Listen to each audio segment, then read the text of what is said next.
wisdom, prudentia, justice, justitia, temperance, temperantia, courage. fortitudo. Applying ancient philosophy to modern life, this is the Sunday Stoic. Hey again, everybody. This is Jayce. I promise you won't be stuck with me too much longer.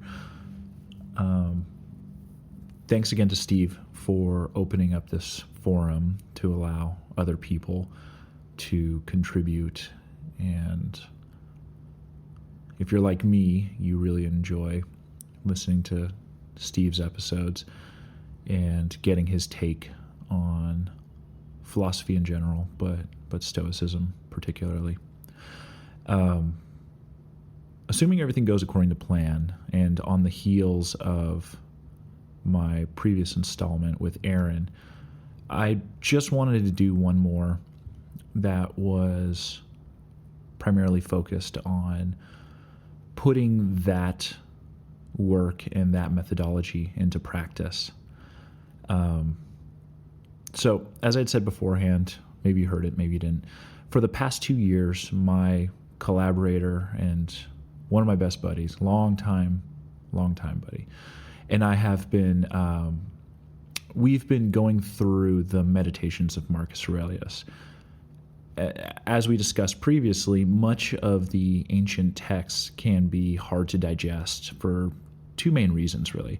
The first being that the English translations have been interpreted by scholars, and the other being that so much of what the source material contains is often specific to the day and time of the person saying it, in our case, Marcus Aurelius, more often than not. This isn't the Bible or the Constitution where we're tasked with being traditionalists or faithful to the text as it is written. We're not even reading it in the language it's written, so we're already getting a second-hand digestion of it.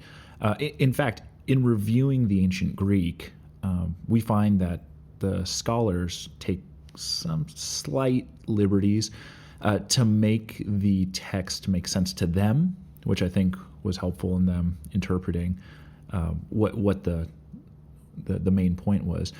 Yes, so also just to be clear, Marcus wrote in Greek. Romans were huge Grecophiles. Like that was their New York City, their, whatever it is, wherever you are, and you think of, wow, big city, that was their pinnacle. So I don't know. They felt that writing in Greek was more refined. It's like if I were to write my diary in French, even though I never speak French, but hey, it looks fancy, right? So by that token, a long time ago, we stopped calling it the Meditations. We just started referring to it, mostly seriously, kind of jokingly, as the Notes to Self of Marcus Aurelius, because that's really what they are. I mean, they're just his notebook. Aaron's a wise guy. He always has been. And he told me once that in order to connect to somebody, we must learn to speak the other person's language. So with that in mind, here's a perfect example from a present lens for knuckle draggers like you and me, so we can understand this a little bit better. But in Book 5, Passage 8 of Marky Mark's Notes to Self, he basically says this: we have all heard that a doctor prescribed this or that riding exercise, or cold baths, or walking barefoot. Hold on. I'm going to pause right there. Are you telling me that in the year 167 or thereabouts, that people were telling you to do cold plunges, walk barefoot, and ride your Peloton? This is crazy. This is straight out of a blog post from 2022. People are saying this today, and this is what Marcus Aurelius is talking about. So let's continue. I truly aim to squeeze the juice out of the following passage. Feel free to read all of the public domain translations and compare, but I already know this isn't precision of syntax, but rather precision of sentiment.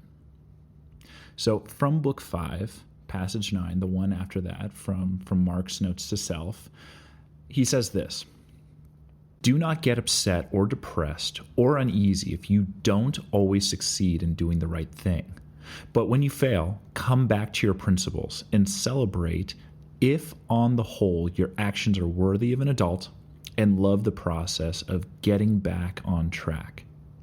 Don't come back to philosophy like it's your boss or your teacher, but rather the way you go to eye drops when your eyes are dry from allergies, the healing remedy for your ailment. In that way, you can be comforted by reason, but without making a big deal about it. Remember that philosophy only wants you to be happy, but sometimes what you want isn't aligned with the way things actually are. Yes, it would be the best feeling ever to get what you want. But isn't that the reason why pleasure trips us up? Not necessarily. See if these concepts sound even more appealing.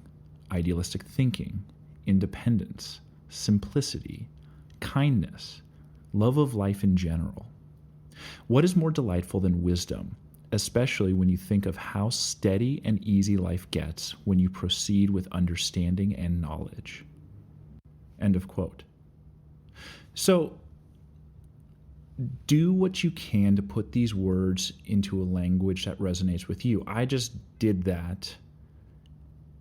A lot of there's a lot of great stuff in there that's missing. There's a lot of flowery language that we miss out on. But me personally, I get confused by that.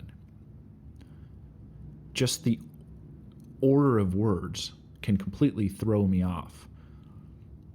There's a lot of double negatives. It's hard to follow sometimes. So if it helps you, I encourage you to just take a second, look at a passage, and write it out in your own words to the best of your ability. And the dictionary is your friend. I have to look up a lot of these words just to figure out what it is that they mean. The best we can do is put these words into a language we can understand, put those words into action. And with this and with everything else in life, don't get hung up on the text. And as Steve almost never says, seize the carp.